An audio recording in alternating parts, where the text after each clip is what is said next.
आम्ही ज्यावेळेस घोषणा केली की आमच्या बहिणींना ओवाळणी द्यायची आहे, तुमच्या सावत्र भावांच्या पोटामध्ये खूप दुखायला लागलं आणि सावत्र भावांनी खूप प्रयत्न केला योजना होऊ नये म्हणून.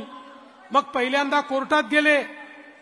कोर्टाने त्यांना नाकारल्यानंतर काय केलं माहितीये?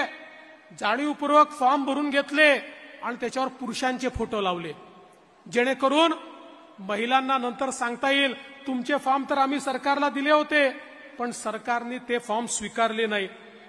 काही ठिकाणी तर मोटरसायकलचे फोटो लावले, कोणी बगीचाचे फोटो लावले.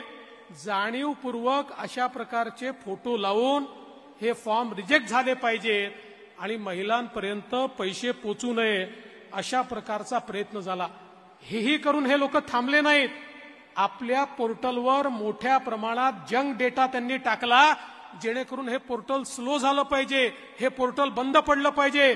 मध्ये 4-5 दिवस ते पोर्टल बंद होतं. मग याच लोकांनी हाहाकार सुरू केला, पोर्टल बंद, पोर्टल बंद, पोर्टल बंद.